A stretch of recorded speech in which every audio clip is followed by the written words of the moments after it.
बिस्मिल्लाहिर्रहमानिर्रहीम।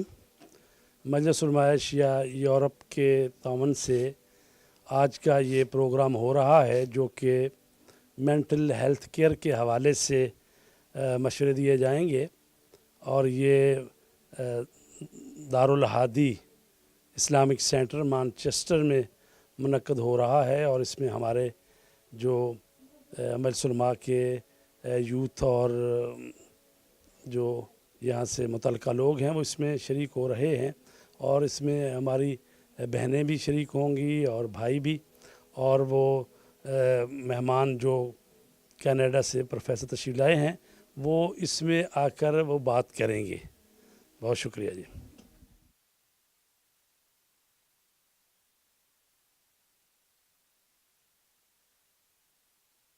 The sponsors being Hujjatul Islam, Maulana Sayyid Fida Hussain Bukhari, Haider, IUS, and Darul Hadi for the venue.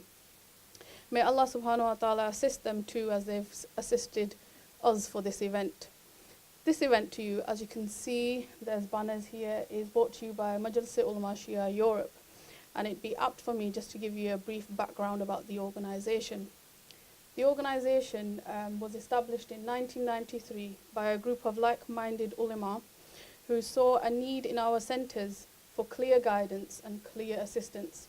From those building blocks back in 1993, it is now under the apt leadership of Hujjatul Islam Maulana Sayyid Ali Raza Rizvi.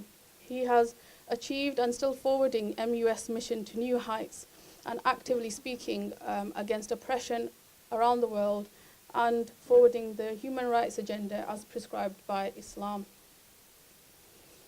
Just some of its achievements also include education, which is at its heart, with the introduction of the seven syllabus books for education for children and young adults. These are just some flavours of what MUS has done in the past decade or so. Now, why has MUS decided on this event? MUS, in consultation with Women's Coordinator Sister Isma for the Abu Zar Zone, Ghafari Zone, organised this event because she has a 10 years experience in mental health or in the health sector and recognised the need to propagate the awareness about mental health and well-being, especially in the Muslim communities. May Allah subhanahu wa ta'ala accept this humble initiative, and I anticipate you and I will inshallah benefit greatly. Before inviting the speakers, I'd like to congratulate you all on the auspicious birth of Imam al-Zaman alayhi salam. And I'd like to now before I invite Sister Barak Hussain, who is a Canadian Iraqi. She's a psychotherapist, also known as the Muslim counselor. She's a passionate public speaker in Muslim mental health, social justice, Islamic issues, working tirelessly to break the stigma of mental health within communities. She encourages people with one simple motto, being inspire, lift, and empower. Please help me to welcome Sister Barak with a loud salawat. Allahumma salli ala. Also, I'd like to introduce Brother Aslan Tufani. He's a mentor and a student at the Hosa in London. Welcome you to the panel as well. Aloud salawat, please. Assalamu alaikum. I know we've had a few little technical difficulties, but alhamdulillah, we're all here now, and it's an honor to be here in Manchester, working together with the community for this important event, and inshallah we'll have more people seeing the importance of mental health in our communities. And so what we're going to start off with is an activity. Inshallah, later on this afternoon, we'll have more of a formal presentation. But we have an activity set up for the youth and the parents. And before we begin, I want to see, where are the youths? Raise your hands. How many do we have? Got a few here? Yes? No? Okay, so 1, 2. Just so we know how many people, like where to split and whatnot. 2 back there? Yeah, 5. Can I see your hands, please? Okay, so we'll need one group of youth then, and then the parents. Where are the parents? Can I see your hands, parents? Okay. Yeah, 1. No, it's all right, because we're actually going to be splitting up. So inshallah, the parents will stay in this room, and then the youth will go to the other room. And so what we have in this activity, inshallah, today is we're going to be taking a look at some topics that are important to both the parents and the youth.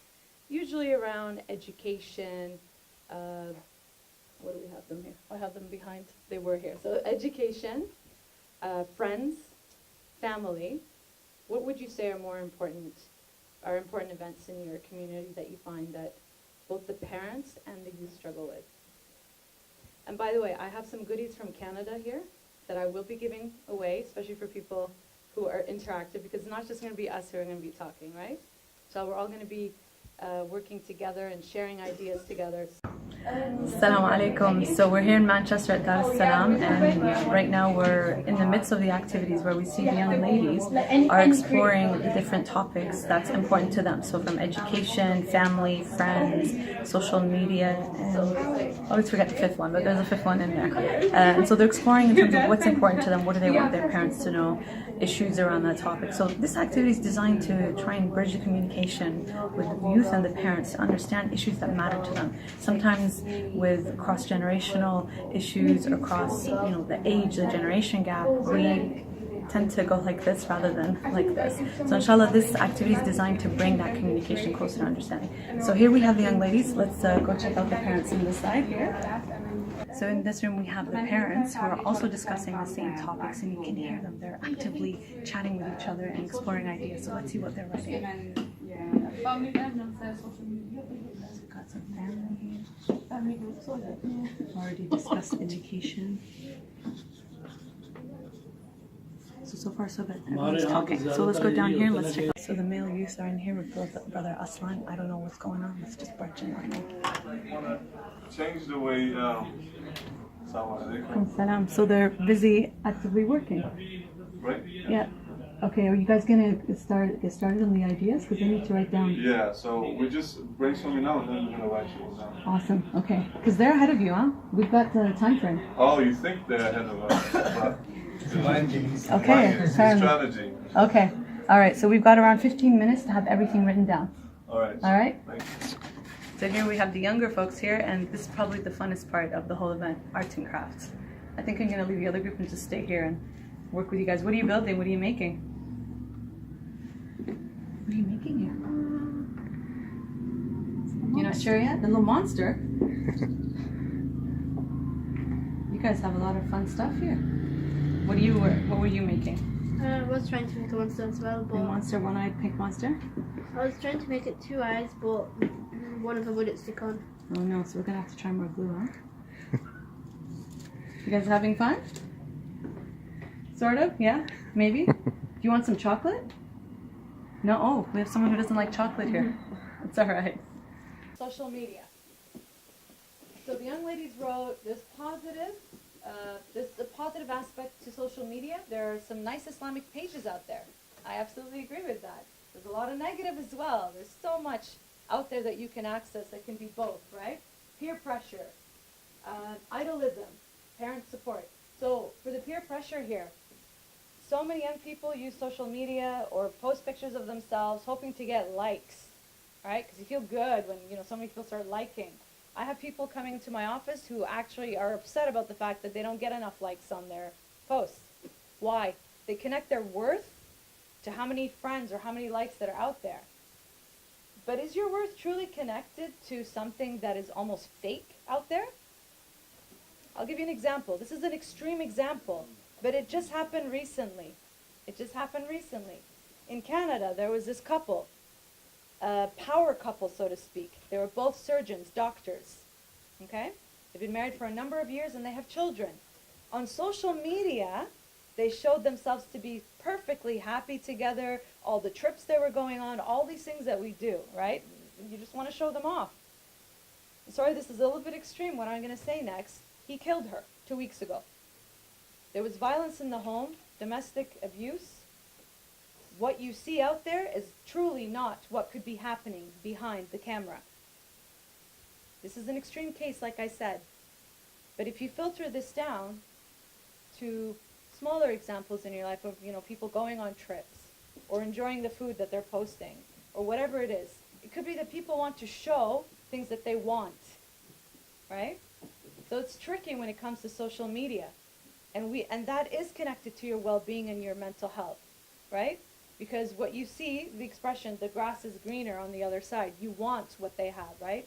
And you connect your worth, who you are as a person, to how many people like what you put on there. And you're constantly addicted to it and seeing what other people are doing. And it's such a waste of time if you think about it. Unless you're using the Islamic pages, right? But then you have to be careful because sometimes it could be wrong resources, or, you know, we take these quotes of the imams and we think, you know, oh yeah, this is really true. Whereas there's a whole science, and the brother can attest to that, studying himself Hawza, Islamic studies. You can't just take something out there and say that's what that person said. There's a whole science behind that, right? And so sometimes you just got to be careful and be, you know, use your head, be a critical thinker when it comes to social media. And parent support, what do you mean by that, ladies? I'm really struggling with the ladies today because they're so concise. I have to guess what they mean. What do you mean by parent support? They don't support you using social media, or you're Snapchatting with your parents? Because sometimes that's what parents have to resort to. They come and say, how do I talk to my kid? I'm like, Snapchat to them. Are they forcing you to use social media? I think it's the opposite. I know. I think it's the opposite. But some parents were saying, how do I talk to my kids? I'm like, invite them down to dinner with social, you know, with the Snapchat. Look what I made, you know, they'll come running down. But this is kind of neat though, right? The parents, that we have to learn how to use the language. Language also means tools. So I'm not too sure what you meant by this. Can someone tell me, what did you mean by parent support? Children, I mean, even when we were young, it was all about increasing the number of friends on Facebook. So it doesn't matter who they are, just because they've added, so they're like Facebook friends. And that could lead to getting into, it's a danger of getting the wrong friends, like, you know, you mentioned grooming and leave. Yeah. So, not grooming as just the way it's perceived in the news, but also in the sense that it's, again, like the girls have already highlighted, that it's a bad influence on doing wrong things, maybe, or joining other clubs which you might not have joined had you not made this friend. So just being aware that yes, there's good friends, but then there's also bad ones out there. Okay, so instead of what I'm hearing from you, so instead of saying, you know, being restrictive and saying not to use it, for the parents to become more aware and knowledgeable about how to use it. But what if you're using it too much and they don't think it's healthy for you? Especially, I'm not saying you, but let's say there's a lot of young people your age who are looking at pages they shouldn't be looking at, right? Or spending so much time there. Perhaps your parents don't want you to do that for a reason. Perhaps it could impact your, you know, your sense of self, your confidence, when you're constantly comparing yourself to other people. Perhaps, you know, they're trying to limit that. Does that make sense? Yeah, so there has to be a balance. There has to be a balance with that. Does that make sense? Did you want to add to that? Yeah. So when we go to university sometimes, and hopefully we go through the right courses for us, which is very important, we don't just learn the stuff, we learn how to think, which is very, very important. It's an art itself. That's why it's very also important, and the sister mentioned it earlier, to choose or try to choose the course that's important, that, you know, settles well with you, right? I'll show you an example. Yes, my parents wanted me to become the Mohandas or the engineer, which I came to be, but when I went to university to do this software engineering, it sucked. I didn't get it. I didn't have that passion. I was good at math, but this was a new kind of math. And it's involved around, you know, things that I didn't understand. But anyway, good things came out of that. I had to learn to do something that I just didn't like. It was boring to me. I hated it from day, not one, because day one was cool. You go to university and then you play. And once you sit in the lecture and you're like, I don't understand this. It's not fun anymore. So the good things can come out of these things as well, like learning how to do things, even if you don't enjoy it. We discuss that with the brothers. But if you can identify early on, hopefully parents can contribute, what is my son, what is my daughter processing about? Are they more artistic? Are they more creative? Are they more mechanical and precise and sort of an engineer, mathematical mind? Because once you go to university or higher education, you don't want your child to feel like they're stupid. Because they're not. That's how I felt like. And I wasn't stupid. But at least I don't think I am. Right? So I went in there with A's on different subjects. I went in there thinking something's wrong with me. But that's really the only explanation. That wasn't the explanation. This wasn't for me. I could have done great in other fields, which I'll get onto later on. Right? Identifying our let's not set our children up for failure. They already have a lot to figure out in life. Huh? Let's figure out, okay, what is my child's abilities in? And let's make them the best in that area that they do that. Which is wanting to help people, not necessarily through science, but through mental health and psychology. So there's definitely a pressure to study and expectations. Parents don't approve of some subjects. So this is an issue in every community. Much more so I find in our communities, perhaps because of the pressure of society, the community itself, in terms of parents wanting to say, I have a doctor, child, or my son went into engineering, or my daughter, you know. And so there's those expectations that we want to fulfill. Sometimes our parents coming in from another country who may have this background are stuck doing different work here, and so they want the youth to succeed because perhaps they were not able to live their dream of working in the field, right? So that happens sometimes, and that's why the parents sometimes pressure the youth to study these certain areas which may not work with you. Perhaps you do have artistic abilities and you want to grow that. So this is again where family communication is crucial, where you have the trust to talk and discuss. And I always encourage parents, nurture your child's abilities, their preferences, their strengths, rather than what you want. You can advise them and tell them, go into this field. But working at a university, medical clinic, I have students coming in all the time telling me, I'm studying this degree for my parents. I hate it. I'm not doing well. And it makes sense, right? They're not enjoying it. They're not doing that well because they really don't enjoy the studies and they don't have the ability sometimes in it. They're doing it to try and please the parents. Then there's that discrepancy right there. What does that do? It causes stress, which then can lead to other mental health struggles, right? There's so many implications behind that. I get where the parents are coming because as parents, you want to see your child succeed. But what is success? We have to redefine what success means here. Is success getting a high-paying job so you can, perhaps show off in the community? I have students coming in, for example, from Africa. And this young man was dealing with severe depression, had suicidal thoughts, and he felt the pressure from his entire family, not just initial, but the entire tribe. He was telling me, his uncles and aunts, you are our hope. He came to Canada to study. You are our hope. This is the pressure he's coming with. They all pulled in to pay because international fees are exuberant, right? There's a lot. And this student comes in, he's failing, he's not doing well, he's almost having a psychotic break, which means he can't function anymore because of all the pressure. His family expects him to graduate, go back home, and be rich and take care of everybody. That's an extreme case, of course. The idea again here, sorry? No pressure. No.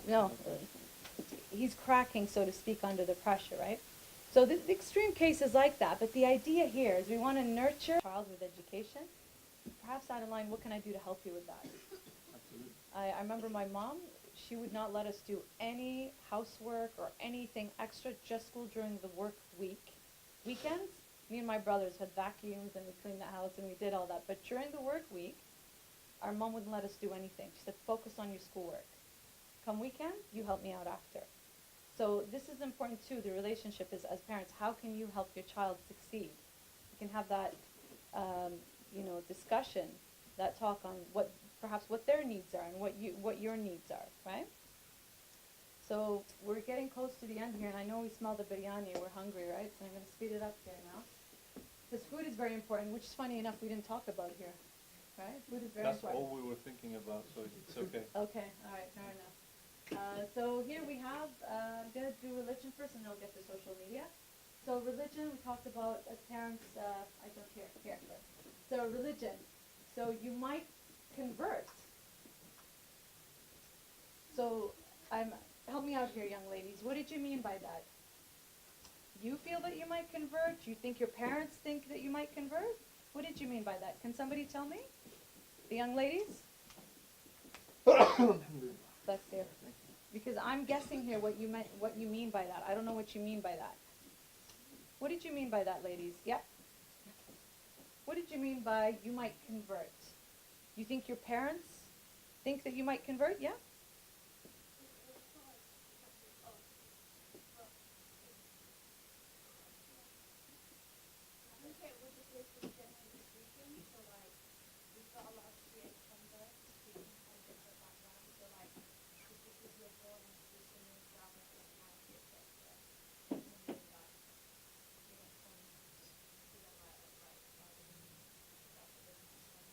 So you're saying that there are converts coming to our way of life.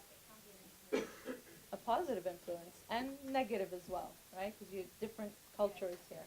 Okay. It's the first time I come across that one. That's an interesting one. Perceive religion in a negative way. So sometimes, why is it that our youth see religion in a negative way? Perhaps it's forced in a negative way. Perhaps there's, the meaning behind it is not given. Classic example, parents forcing hijab on a girl who never wore anything, let's say, very modest growing up, and all of a sudden at 9, 10, just to be completely covered. This child probably is not groomed into it, right? So sometimes that's very difficult. I find that right now with my daughter, I'm teaching her very young. She does not wear, little shorts or spaghetti straps or, we call them that in Canada, but tiny clothes. I teach her you wear shorts under your dresses and t-shirts under those dresses, even though she's still young, and then she's learning into it. This year, mashallah, she decided to. She's wearing the hijab right now. Of course, each time I go to ziyarah, I bring back tons for her, those nice sparkly ones for the little girls, and she wears it. She wants to wear it every day, even though she's not of age yet. She also sees myself, my mother, and so she has that influence around her, but we don't force it. In fact, I tell her, don't wear it today. Mama, why do you tell me not to wear it? I want to wear it. I'm like, okay, you wear it, that's fine. So I use reverse psychology on her, right? But it's how you present it. It's how you present, how you model the religion as well. I hear this from, when I've done this activity before, I've heard from the youth who say, well, my parents told me don't do this haram thing, and they go do it themselves. Your child is watching everything you do. That's a lot of pressure on parents too, right? But what you do is being picked up. They're little sponges. And if you say don't do this, and you go do it, they're going to see the hypocrisy. They're not going to respect you. So the consistency is very, very important, right? The way you present religion to them can turn them away from it, absolutely. Some things aren't explained properly, lack of understanding. Mixing culture and religion. I come from Iraqi culture, where everything cultural becomes halal, haram. Halal, haram, like black and white. But no, that's not what the religion says. No, that's how we do it. So this is pretty common, I'm sure, in a lot of our cultures, where we take cultural things and we make it halal and haram. Trust me, your child, he's smart. They're smart. They have access to information where they can find it. I did that once. My dad said something, not that I was like trying to negate him, but it just didn't make sense. So I went to Sayyid Sistani's translated, and I went to him. He's like, no, that's English. That doesn't count. But it's the same book that you have, but it's in English, so I understand it. God bless him. Anyways, in that case, what I'm trying to say here is that your child has access to information. They can find out things when it comes to culture and religion, right? So we've got to be really careful around that. Game or whatever it is, right? But if you can find that time instead of rushing back and forth, that could go a long way in providing that time that they need with you, for sure. So number 4, motherhood. Working parents and housewives to appreciate the value of one staying at home. To have work and home life balance. Yeah. Number 5, language skills. English, not the number 1 language, so this leads to disconnection, age gap, and I would also say cultural gap, right? The cultural gap with how we were brought up in our countries as parents when we raise our kids here. It doesn't work the same way, right? It doesn't work the same way as when we grew up in our country. So that, like, you're just perhaps raising your children the way you were raised and thinking it's going to work in a different time and a different generation. And we know, for example, from Imam Ali alayhi salam, I'm going to paraphrase, don't raise your children this, they're in a different culture, a different time, a different mentality. You cannot raise them the same way. as you, I'd say he's a great psychologist, right? To be thinking like that and presenting that idea, definitely. All right, so this is for the family from this side. Things. Parents, this is how you get the information out of your kids. But the idea here is when you're building that trust, your child's going to feel safe to share these things with you, right? Yeah. Okay. Good. I think. Yeah. نختمها بالصلوات على محمد. Yeah. صلوا على محمد وآل محمد. Because they've sinned so much that it's very hard for them to recover from the impact and the damage that they've done to themselves. And those people are probably most likely going to stay in that state unless they do dramatic changes. Okay, so this is the lowest stage in terms of the nafs. Okay, very, very low. We don't want to be there, inshallah, we're not. Then you have nafs al-mutma'inna, which is the highest level of having purity for the souls. These are the individuals who find contentment in whatever situation they are in. And this, of course, is the Prophet and our Imams. These people, infallible, no sins, whatever challenge God has put in front of them, they've accepted it gracefully, and they've continued in their life in a very content and in a state of happiness.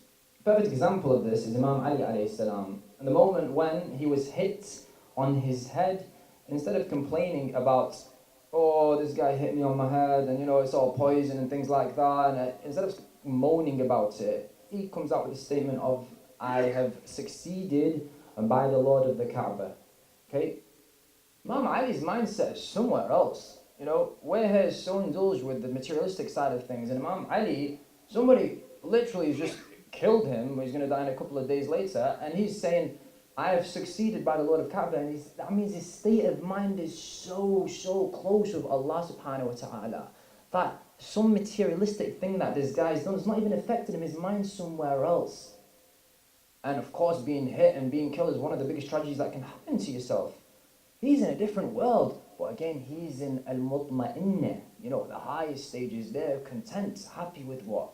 Now, then we have the middle ground of our souls. So like we said, right at the bottom, right at the top. Then we have the middle ones. And these people are the majority of people in this world. And nafs al-lawwama. These are the people who criticize themselves at different categories. So how you can work out where your soul is in a very easy practical method is look at how you criticize yourself when you commit a sin. So if you commit a sin and if you do it publicly, that means you're not really criticizing yourself very much because you don't have shame from your sin. You just do it publicly. I will go out and I won't wear hijab today, I don't care. I will go out as a guy and I'll come out and, won't wear the appropriate clothing, which is muharram to me. They don't care. They know it's haram. See, there's a big difference between not knowing haram and there is knowing haram. They know it's haram and they still do it publicly. This is low stages of a lawwama, where you self-criticize, because you're not criticizing yourself. You're proudly doing it. You're Muslim, but you're doing it. Then you have the people who, they make a mistake and they kind of feel, oh yeah, I shouldn't have done that. But then you keep doing it again and then again and again, and you're not actually finding a solution for yourself. And then you have the people who are above that, where when they commit a sin, it's actually a problem for them, and they feel a sense of regret when they commit this sin. I shouldn't have done this. This is haram. I really need to, and they spend a bit of time to self-reflect, to improve themselves, to avoid this. Now we are all fallible. We're going to make sin. It's a given. Bani Adam. We're not infallible. But what we can do is we can improve ourselves. That's the whole design of life. Allah knows what's going to happen, and Allah knows that we're born here in this generation. Allah knows about the current mental health problems and the situations that He knows everything. But what are we going to do? Because it doesn't come, for free. We have to put some form of effort in. If you put a bit of effort in, Allah will give you so much more help. That's the system. It's a very nice design. We need to put a bit of effort in to show our interest in becoming better people. So again, those people who have regret upon a sin, they're on the highest stages of an-nafs al-lawwama, the soul which criticizes itself, obviously below nafs al-mutma'inna, but you try and aim for nafs al-mutma'inna. We try and aim, that's the idea. Have a bit of shame. When you sin, have a bit of shame. Because if you have a bit of shame, you'll start to connect to Allah more, because you've shamed yourself, and it's an embarrassing thing that we've done in front of the Imam of our time and in front of Allah.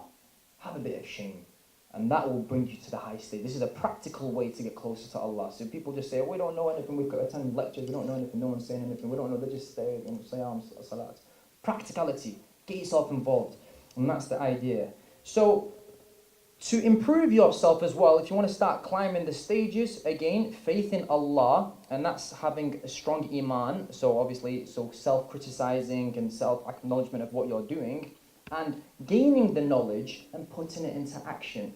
Gaining knowledge is something very important, because the more understanding that you have, the more of an idea of what your life is, and you can put it into a practical sense. And we can link it in to the hadith of Imam Ali alayhi salam. What does Imam Ali say? Imam Ali says that the mind is the imam of our thoughts. The thoughts are the imam of our hearts. The heart is the imam of the senses, and the senses are the imam of our organs. Let's break it down. So the mind, which is obviously what we think, our brain, whatever enters it will naturally be our thoughts. This is the design which Allah has brought to us. So if our mind is, entranced with positivity, lots of positivity, correct way of thinking, doing halal, doing helpful deeds, and doing all sorts, and living the life which is the correct Islamic way of life, all positivity will enter your head, and you'll have positive thoughts. Negative things can happen in life, but when something bad happens to your life, your mom dies, or you have another problem, you see it as a process of life. You don't die with them. It's a very upsetting thing if a tragedy happens, no matter what tragedy it is. Well, you can't stay in a state of depression or a state of anxiety because of this incident. You appreciate the incident, you mourn if it requires mourning, but then there has to be a process of going back and moving on, and still remembering those, like we do every year. For example, Imam Hussein's the perfect way. We remember him every year, and we have to maintain it, but we don't affect our mental health. It's very important. So if you have a positive mental health, any problems, you acknowledge it, but then you stay positive. Now this positivity, what happens then, it goes from the mind, which our thoughts happen, the thoughts enter our heart. Now the heart, many hadiths in our Islamic narrations states that the heart is something very, very delicate. Very, very delicate. We're starting to understand our soul now. The heart is something very, very delicate, and we have to take care of it. Because if positivity enters through our mind, which become our thoughts, the thoughts enter the heart, then the heart feels secure and safe. Now, if negativity entered, the opposite will happen. You won't feel safe, and you'll feel insecure. But if you were safe and positivity happens, you're doing everything halal, your heart will feel secure, you'll feel content, you'll feel that, you know what, I'm team with Allah subhanahu wa ta'ala. I'm invincible, I've got Allah with me. No matter what happens to me, let everything happen. I've got Allah subhanahu wa ta'ala with me. And then this heart, when it feels secure and content, this will reflect onto the next stage, which is our senses, our perception, our sight, our hearing, our touch. All these senses, you'll start to protect your heart because you want to maintain the heart in a sense of security. So if you have a very safe heart, you want to keep it safe. So if you see something haram, you look away and you force yourself to look away. It requires training. Or if listening to something that's muharram, you start to change it to something else like Quran or dua. You start having a process of changing. You start changing all your senses. Why? To protect your heart. Because if you protect your heart, you'll feel that sense of contentment and satisfaction. That contentment and satisfaction is the happiness that we're looking for. Mental state, correct mental state.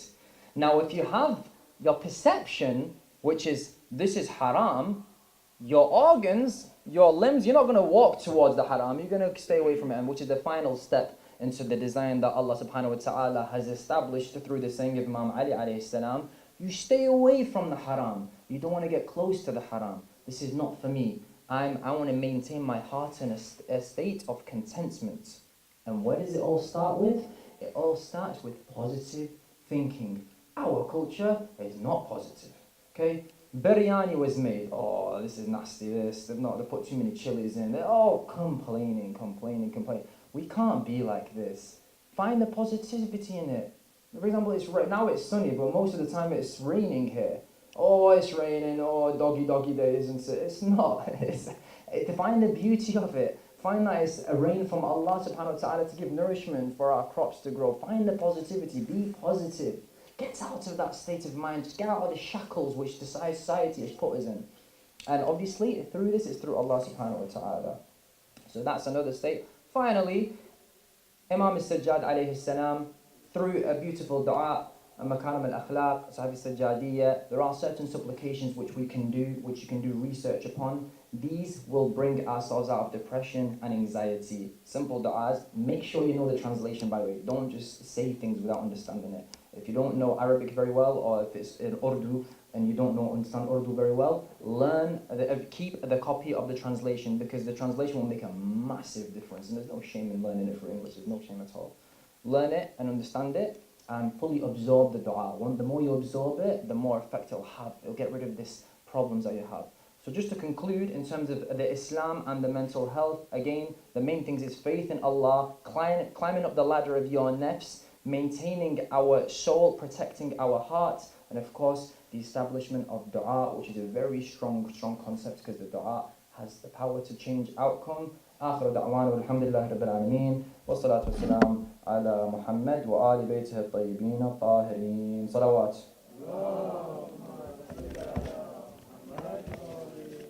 يا الحجة ابن الحسن صلواتك عليه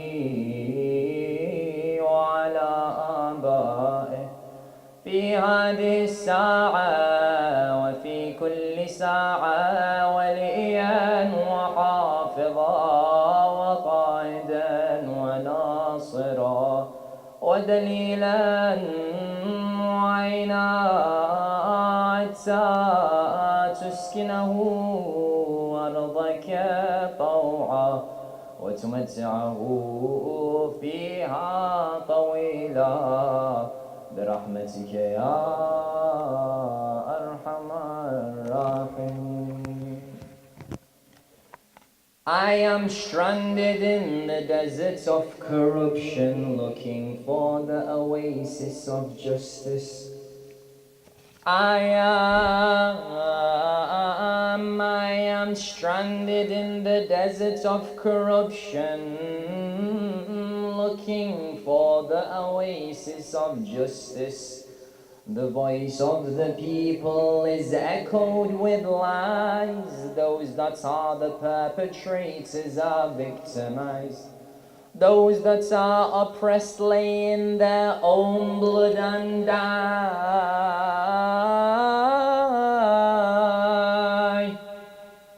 I await for you, O Master, in your hope I reside.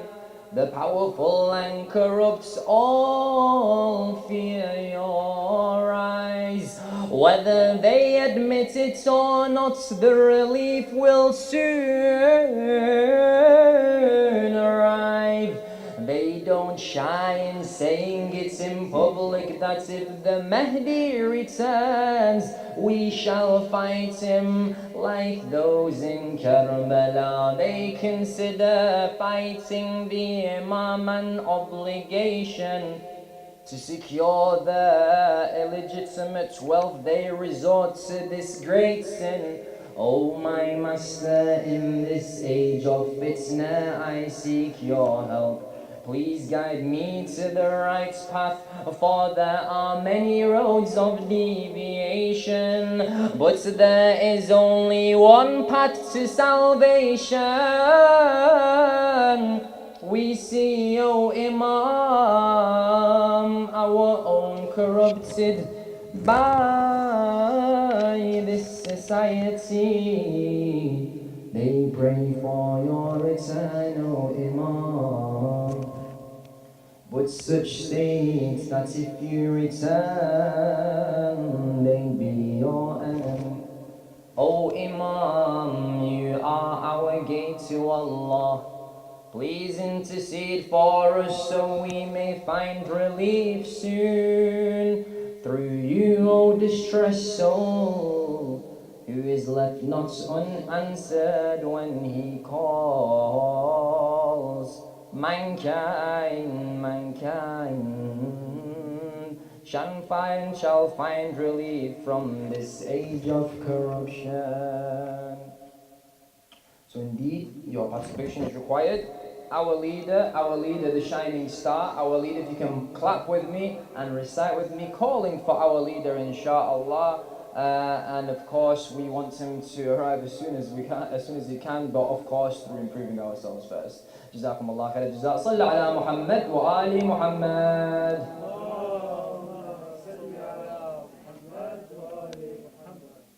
Okay, so that was a moderate salawat. The shining star, our leader, I call out for some help. You come to me yourself. I call out for some help. You come to me yourself. You never leave me be. You're there when I'm in need. I'm in need. Never leave me. Never leave me. Stay by my side. Never leave me. Our leader. Our leader.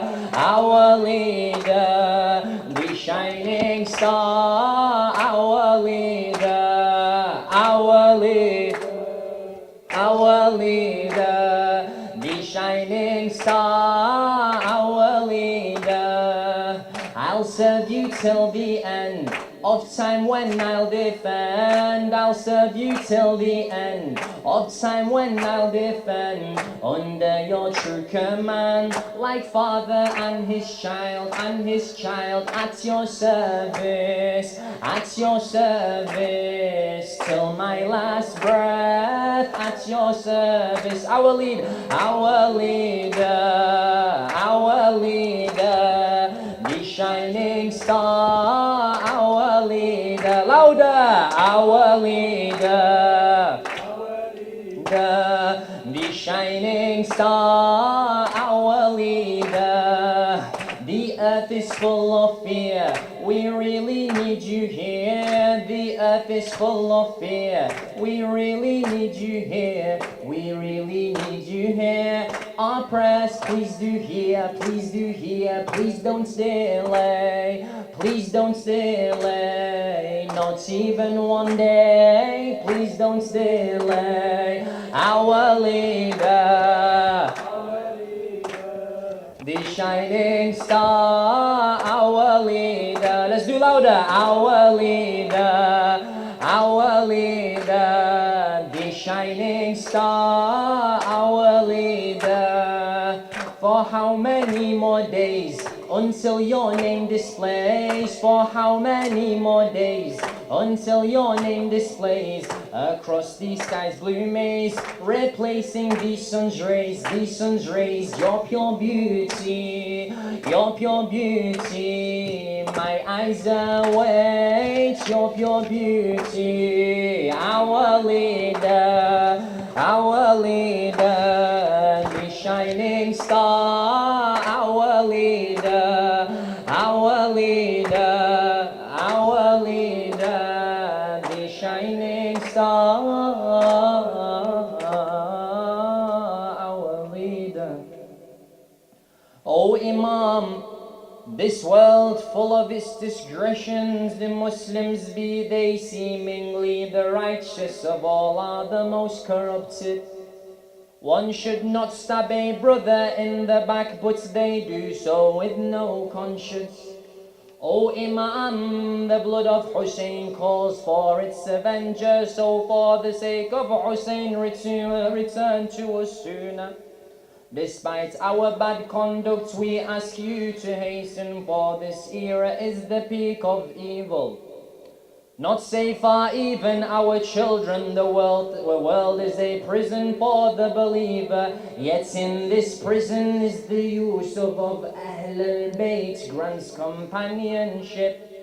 It shall become the greatest garden in heaven. Bring the sights back to the grieving Ya'qubs of this ummah. and by the light of you, O Master of this era, we ask you to hasten. Have mercy upon our state of helplessness. For Al-Mahdi, Ya Allah, show me the path to Al-Mahdi, Ya Allah. Grant me Shifa'at Al-Mahdi, calling you, where are you? Please tell me it's my wish, Ya Mahdi. Salutation, salawat upon you, Ya Mahdi. Love thee well, Ya Mahdi, fantasy, Ya Mahdi. Love thee well, Ya Mahdi, fantasy, Ya Mahdi. My heart yearns, Ya Mahdi. Ya Allah, Ya Allah, grant me Shifa'at Al-Mahdi, Ya Allah. Show me the path to Al-Mahdi, Ya Allah. Grant me Shifa'at, louder, Ya Allah. Grant me Shifa'at Al-Mahdi, Ya Allah. Show me the path to Al-Mahdi, Ya Allah. Grant me Shifa'at. Husnain's prayer, Islam shield, come to me, beg and plead, Ya Mahdi. Allah's armor, none higher, the highest, the guided, Ya Mahdi. Be noble, Ya Mahdi, role model, Ya Mahdi. Noble, Ya Mahdi, role model, Ya Mahdi, Ya Habib, Ya Mahdi. Ya Allah, Ya Allah, grant me Shifa'at Al-Mahdi, Ya Allah. Show me the path to Al-Mahdi, Ya Allah. Grant me Shifa'at Al-Mahdi, Ya Allah. Grant me Shifa'at Al-Mahdi, Ya Allah. Show me the path to Al-Mahdi, Ya Allah. Grant me Shifa'at. Eloquence, God's secrets, so high in the sky, Ya Mahdi. Near God's throne is his name, engraved there, peace be on Ya Mahdi. Come aid me, Ya Mahdi, come save me, Ya Mahdi, come aid me, Ya Mahdi, come save me, Ya Mahdi. Everything is Mahdi, Ya Allah, Ya Allah. Grant me Shifa'at Al-Mahdi, Ya Allah. Show me the path to Al-Mahdi, Ya Allah. Grant me Shifa'at Al-Mahdi, Ya Allah. Grant me Shifa'at Al-Mahdi, Ya Allah. Show me the path to Al-Mahdi, Ya Allah. Grant me Shifa'at Al-Mahdi. Seven heavens wait to you. Seven heavens wait to you. Bow to your command, Ya Mahdi. Moon and stars serve your name. You are all my reason, Ya Mahdi. In respect, Ya Mahdi, cleanse yourself, Ya Mahdi. Go towards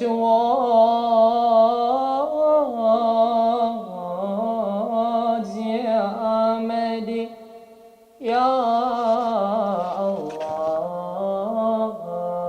Grant me Shifa'at Al-Mahdi.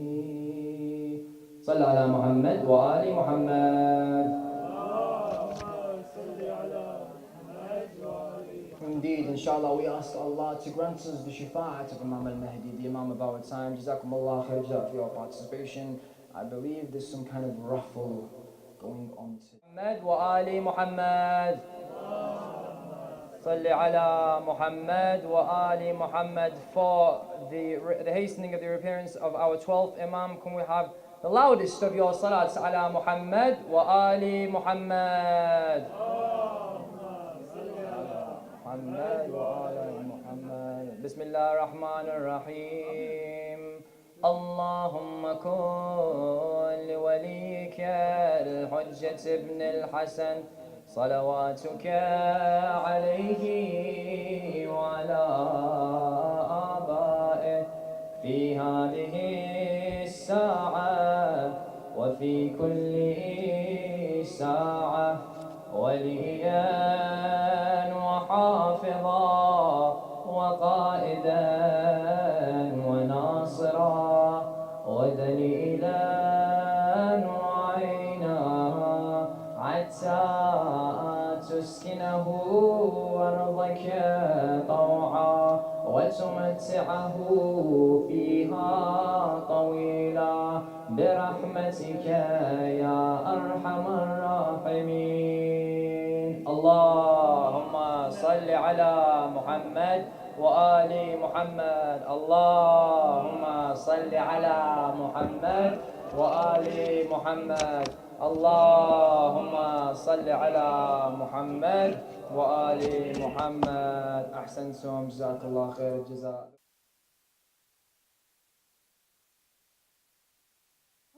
Alhamdulillah. Thank you so much for coming back. Welcome to the new folks who are here right now. Inshallah, we're doing the main event right now where we're going to be first talking about mental health, well-being, excuse me, and understanding some of the struggles that we have, excuse me, within our community when it comes to understanding what is mental health. So let's get started, inshallah. I usually like to start this presentation by reciting this ayah from Surah Al-Rahman because I find it's very reflective. And when we take a look at understanding inner peace and tranquility, this beautiful verse from chapter 13, Surah Al-Ra'd, it expresses guidance from Allah subhanahu wa ta'ala to attaining this inner peace through dhikr, through remembrance. So, Bismillah ar-Rahman ar-Rahim, Ala bi dhikrillah tatma'inna al-qulub. Verily in the remembrance of Allah, the hearts find rest, tranquility, serenity. And so this remembrance can be learned and applied through, inshallah, what we're gathered here today to learn about.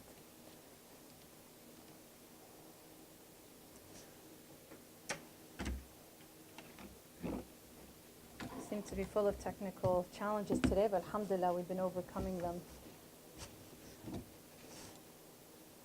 really easily, alhamdulillah. So we're going to take a look at what is mental health in general and well-being. We're going to take a look at issues surrounding counseling. We'll look at gender variances, as well as some of the signs of depression and anxiety. And then we'll take a look at how to provide support for those in need and self-care. So when you hear the word mental health, I'm going to go back. When you hear the word mental health, what usually comes to your mind? And I still have some goodies here to give out for people to answer as well. Yes, go ahead, sister. Something taboo. Okay, thank you. What else? This one's for you later. Well-being. Okay, thank you. What else? When you hear the words mental health, what comes to your mind? What was that, Maulana? Low blood pressure. Low blood pressure. Stigma. High blood pressure, perhaps, yeah. I think, yeah. Okay. What else? Give me a little bit more. When you first heard about this event, what came to your mind? When you heard mental health and well-being, what came to your mind? Yes? Some people think this is just a white people problem or a non-Muslim problem. Interesting, a non-Muslim problem. Right. Thank you. What else? And when we hear more from the back over there? Healthy mind. That sounds like a positive thing. No, please, it's great engagement. You get most of these then, right? They're all here for you.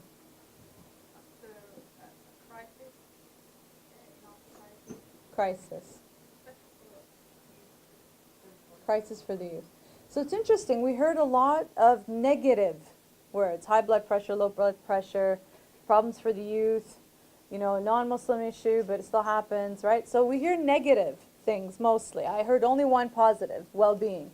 usually I hear so much more negative than the positive. Because when we talk about mental health, it's right away connected to negativity, taboos, misconceptions, you know, depression, I didn't hear that one, or anxiety, right? We hear these right away. But what's interesting is when we take a look at these definitions here, you don't see anything in a negative manner, right? It talks about striking a balance in all aspects of your life, whether it's social, physical, spiritual, economical, or mental.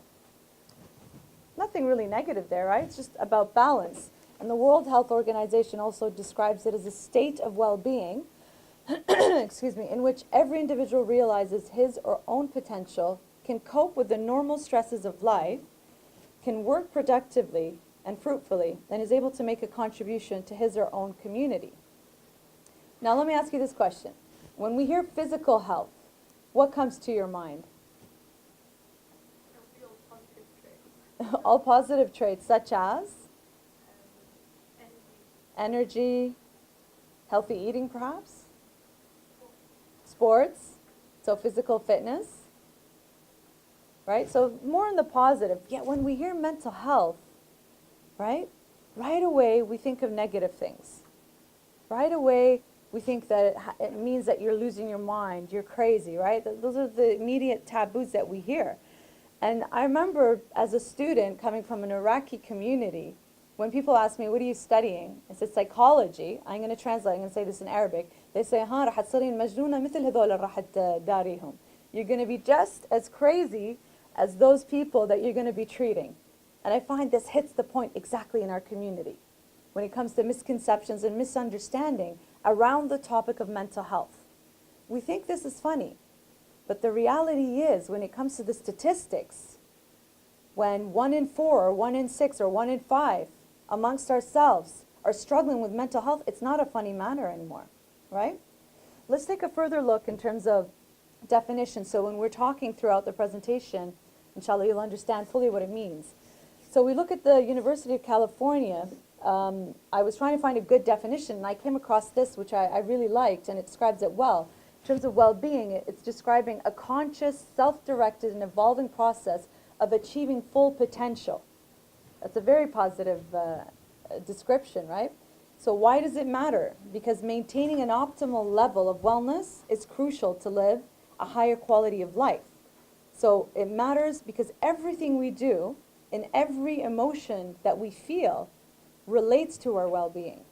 So in turn, our well-being directly affects our actions and our emotions.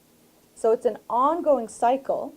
So therefore, it's important for everyone to achieve optimal wellness in order to manage stress better in our lives. Like everybody deals with stress, right?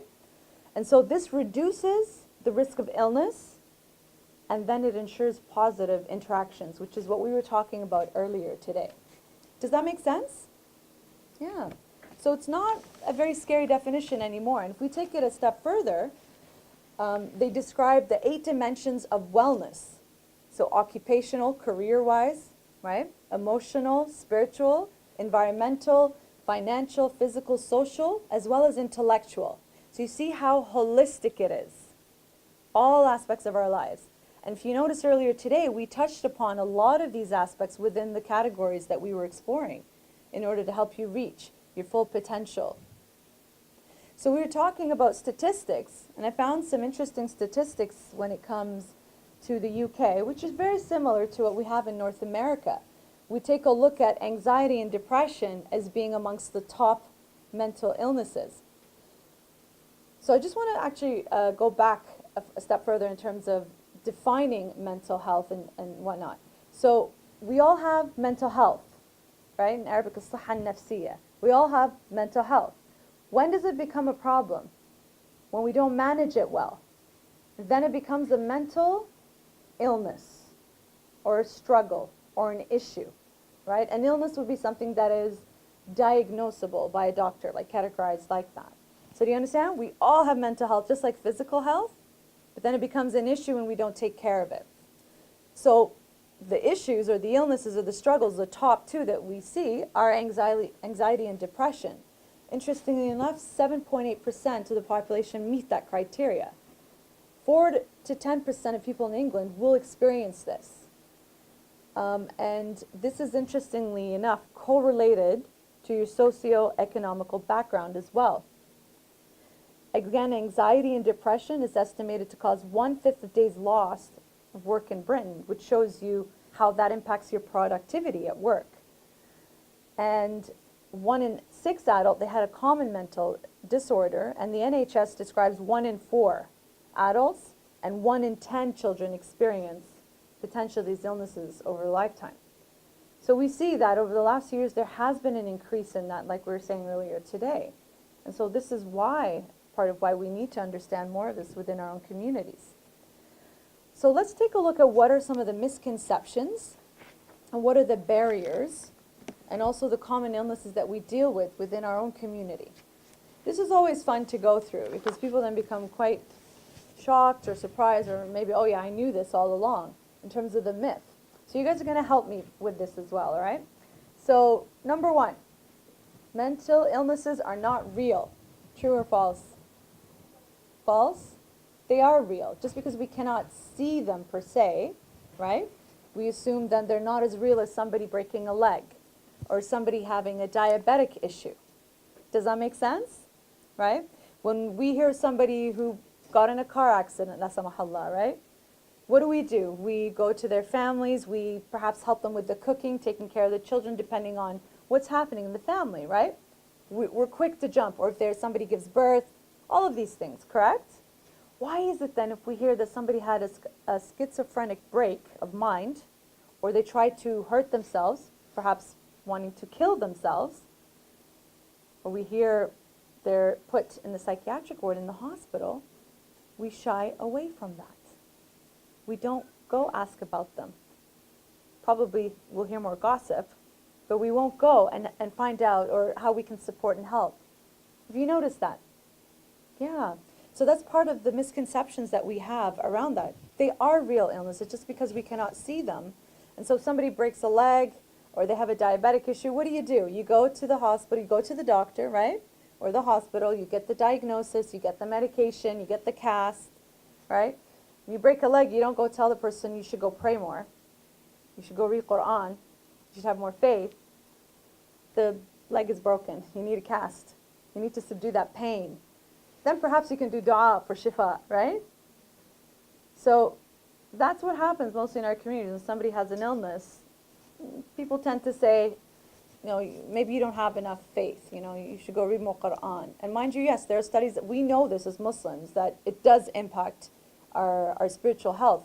But recent research, psychological research, has shown that when we do these ritualistic acts of healing, they do have an impact on our well-being and our mental health. So number 2, these illnesses will never affect me. True or false? False. Indiscriminate of race, religion, age, background.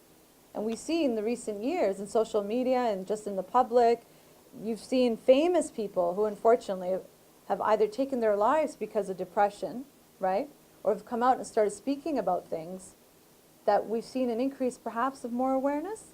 So my question to that is, why does it have to, you know, why is it that somebody famous or somebody in our community, why do they have to do that in order for this topic to get more attention? Why don't we do more preventative work rather than reactive treatment type of work, right? Mental illnesses are just an excuse for poor behavior. False, right? It's true that some people who experience these illnesses may behave in ways that are unexpected or can seem strange, right? But we need to remember that it's not the illness. Sorry, rather, it's not the person. It's not the person. It's the actual illness. That's right. Behind these behaviors, because nobody truly chooses to experience an illness, right? Like, you don't go out of your way to be a diabetic, although, you know, it becomes questionable when you look at somebody's lifestyle in terms of how much sugar intake they take, but they don't deliberately do that. They enjoy it, perhaps, right? Well, sometimes you can engage in behavior that could lead to these illnesses, right? So people who experience a change in their behavior due to an illness, they may feel embarrassed themselves or ashamed around others. So it's true that people with a history of mental illness are like anyone else. They make poor choices or do unexpected things, but it's related to the symptoms. not the person. Number 4, this is an interesting one. Bad parenting causes mental illnesses. True? Somewhat true. Right? Sometimes you could have amazing family members in an upbringing and the child still could develop depression. Could be genetic perhaps, right? So there's not one factor that can cause an illness. Complicated conditions that can arise from what? Genetics, biology, the environment, life experiences, right? We do know that family and loved ones, they do have a big role in supporting and impacting, of course. I mean, nobody can say that a child who's grown up in an environment of domestic violence, you know, that could very well have an impact on that child. Or sometimes this child who grows up in this environment decides, you know, I'm aware the background that I came from, but I choose not to let this impact me, right? I'm not going to repeat the cycle of abuse that I grew up in, for example. So number 5, people with mental illnesses are violent and dangerous. True or false? Why do you suppose? Why do you suppose that is?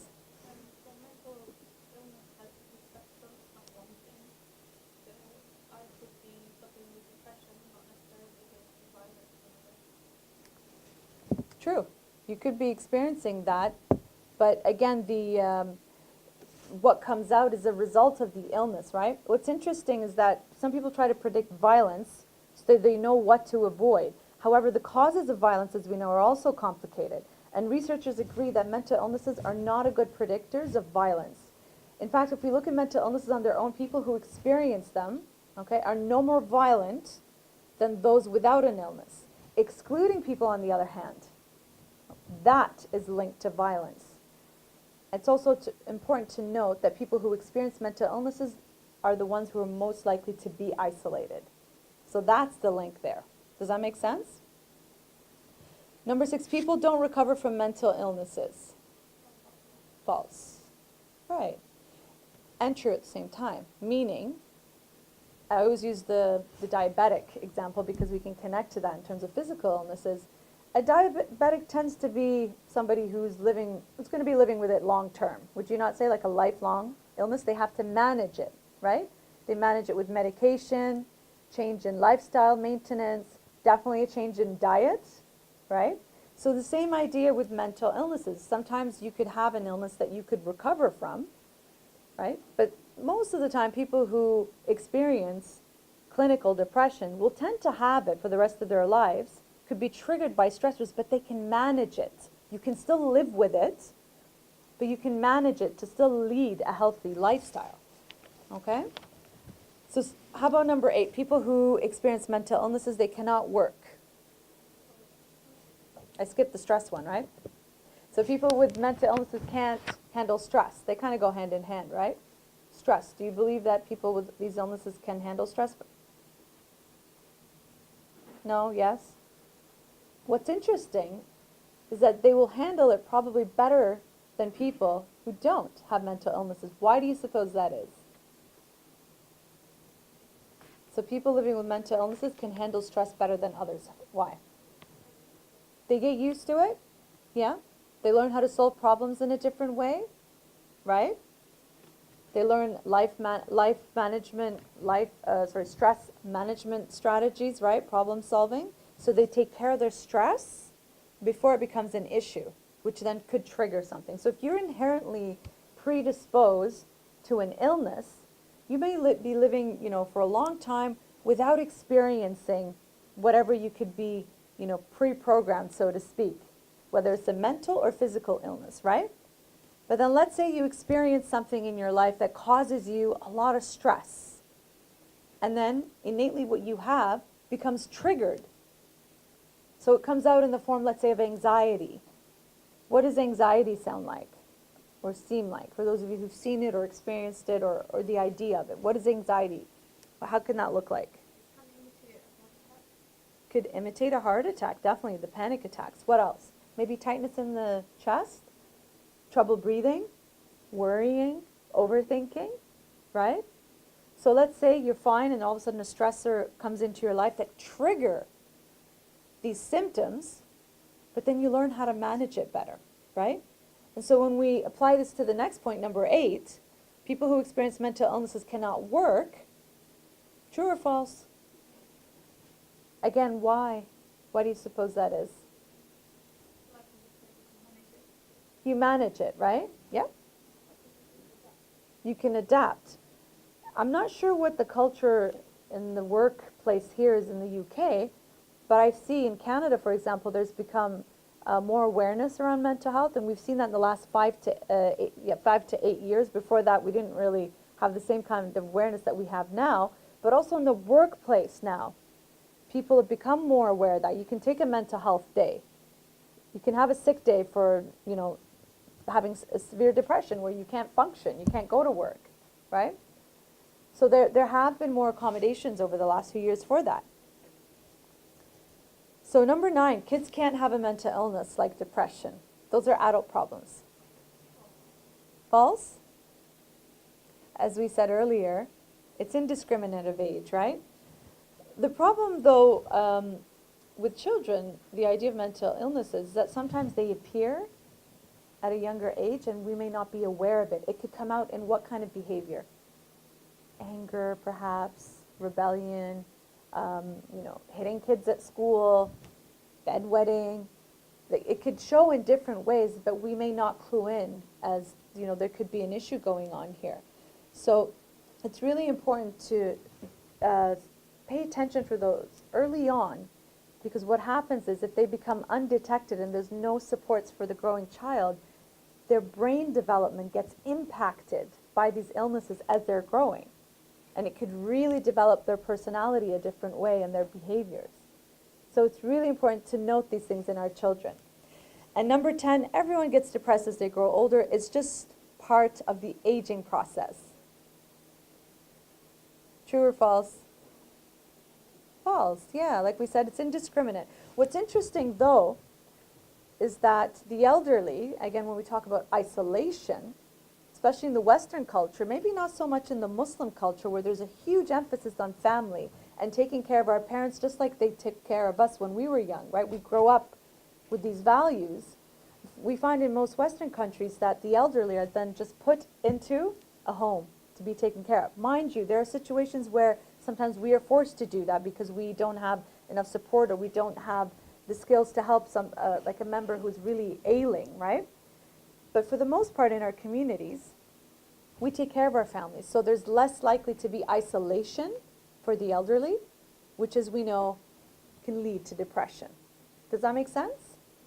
Yeah. Yes. What else? Definitely. Like we said earlier, these are the top 2 in the UK. We also have that in Canada as well. I'd say this is probably amongst the top ones as well within our own community. Suicide. Self-harm, right? Addictions as well. And addictions don't necessarily just mean drugs and alcohol. They could also mean gambling and pornography. The Muslim Youth Helpline here in the UK did a research on this last year, and they found that there has been an increase in the use of pornography within our communities, more so in women as well. This is statistics from our own community. Now, why do you suppose that is? For those of you who were here earlier, we touched upon that. Because of the lack of education on sexual education within our own communities. So then people have access elsewhere to find out, but then, like the brother was saying earlier, what could be something innocent or a small thing could then develop and get worse into a habit. And that's the idea with addictions, is that you could try it, you know, some kids may be tempted to try marijuana or whatever because there's access to that, easy access. Not sure what it's like here in Manchester, but I know in Canada, we know the statistics with that. We've seen the issues in our communities where, can you change? Yeah, we've seen that children as young as 8 have been exposed to drugs on the playground. That's pretty frightening if you think about it, right? The kids, while they're waiting for the bus, they have the opportunity there if the parents leave them. Recess, lunch break, after school, walking home. If parents are not home, the child has the time frame where they could do that. And so it could be just something out of habit that can get worse and worse, because how addictions work is that hit, you got a feeling with it, so you want more. What you get next time is not enough, you need more. And then you're training your brain with the chemicals. It needs more in order to feel a certain way. And people sometimes use substances to get away from their problems rather than dealing with the problem. And then so now you have another problem. Instead of just the issue you're dealing with, you've got the problem of the addiction as well. Mood disorders, that's pretty common in our community as well. And sometimes it comes out in the form of violence, whether it's male or female, in aggression. Cross-generational cultural issues, we know this happens, right? We did a lot of work with that earlier in the day. Identity issues as Muslims. Perhaps young women with the hijab. Where do I fit in? How do I fit in? What style of hijab that we see nowadays, I call it fashion hijab, matching lipstick to the hijab. And on social media, it's pretty terrible out there in terms of what we see, right? But why is it that people feel that they have to change their values in order to fit in and be accepted, rather than allowing others the opportunity to learn and about us and the way we wear things?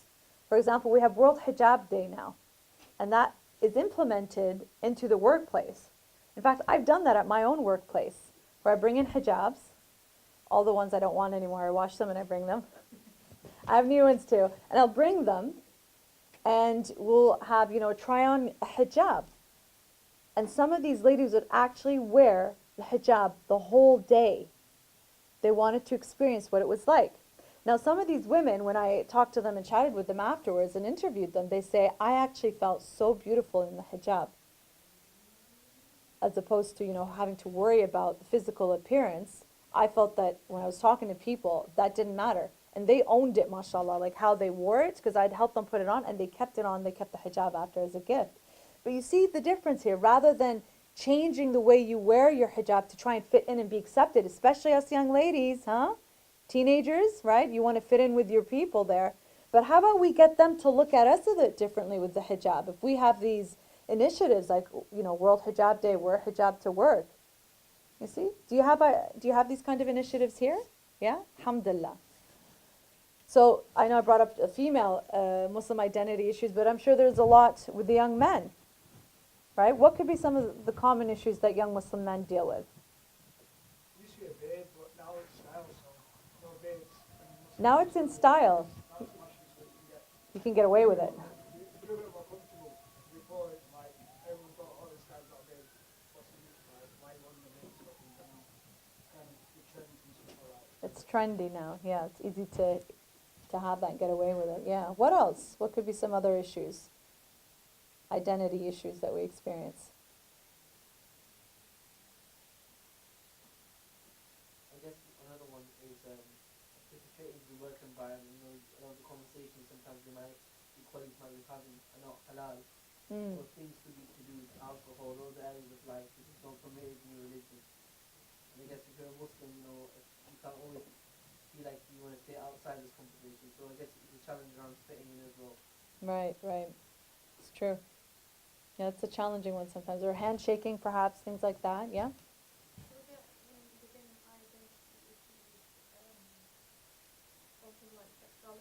Mm-hmm.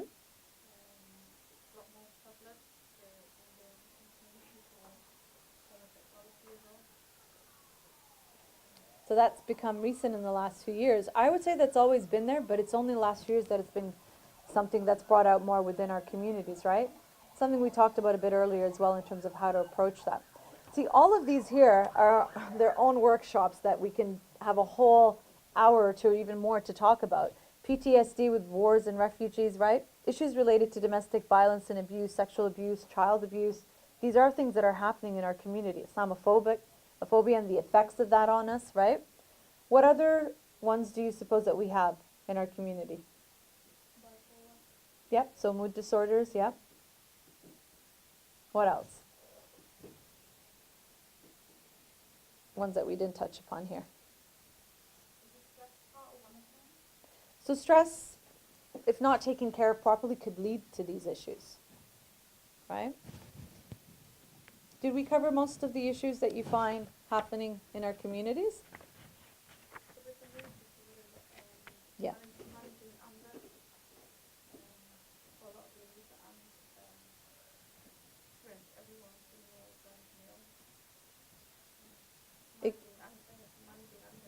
Managing anger. That's a big one, yeah. Yeah.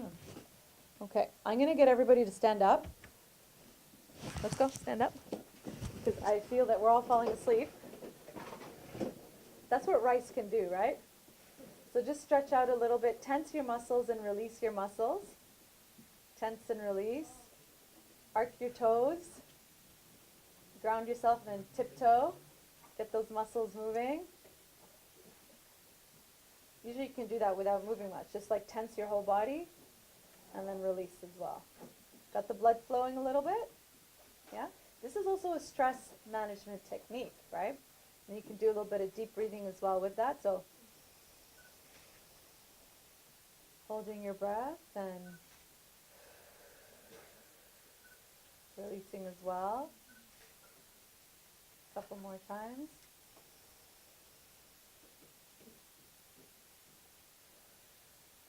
Feeling a little bit more energetic now? Yeah? All right. So these are techniques you can do anytime to help if you're feeling a bit stressed or you need to focus when you've got exams or anything like that. So now that we've taken a quick look in terms of what are some of the most common struggles that we have in our community, let's take a look at what counseling is. What do you think counseling is? What's the definition that comes to your mind when you hear counseling or therapy? The healing process, yeah? Mm-hmm. Yeah, like all of these. So here's a technical definition, which says that professional guidance of the individual by utilizing psychological methods, especially in collecting case data history, using various techniques of the personal interview and testing interests and aptitudes. So this is a very technical, big, somewhat perhaps scary definition. So I've got my own definition, the Barak Hussein definition of counseling. So it's about creating a confidential, safe space for people to talk about whatever issues that they may bring in. And so this helps you work towards reaching your goals, solving problems, or providing strategies. So I'm not here to fix your problems, so to speak, as a therapist, right? But we can talk about some of the issues and look at how to work with them, providing strategies to cope and deal with them. Not with a non-judgmental environment, acceptance. This is a big one here. I find it quite amusing when I go to the waiting room and call out, somebody by a Muslim name, and they look at me, and they see the hijab, they become terrified. Why? Because when they come in, they're going to talk about all the haram things they've done or their secrets, and then, so they're worried that first I'm going to judge them, be the haram police with them, and second, that I'm going to be sharing what they told me to the rest of the community. So these are some of the misconceptions we have around counseling as well, is that people will talk with what they know about other people, which is why, let's say there's a counselor from our own community, most people will not go to that counselor because that person knows everybody, right? So that's why sometimes people from our own communities like to go outside to a non-Muslim or non-cultural because they feel like, oh, they're not going to share my information. But people, when they come in at first, we talk about the issue and the problem, they notice I haven't said anything about religion or, and especially the ones that say who haven't been very good, whether they've engaged with alcohol or, stepped away from the lifestyle that they're familiar with, especially students who've moved away from home, which was a concern that one of the parents mentioned earlier. I noticed by the end of the session when we've talked about, all right, so let's get back on track with your academics. How can we take care of stress? Let's take care of this class or this class. I notice most of the time people will come back and say, I've also stopped praying, or I used to wear hijab, or I used to, and so I hope with that they felt safe enough, that they will bring that out, and then we can talk about that. So then I'll say, because I'm not a sheikh or a scholar, so I'm not going to teach them, obviously, this stuff, but I will say something like, so what do you want to do with that? You're saying you're not praying as much. Is that something important to you? Why is it important?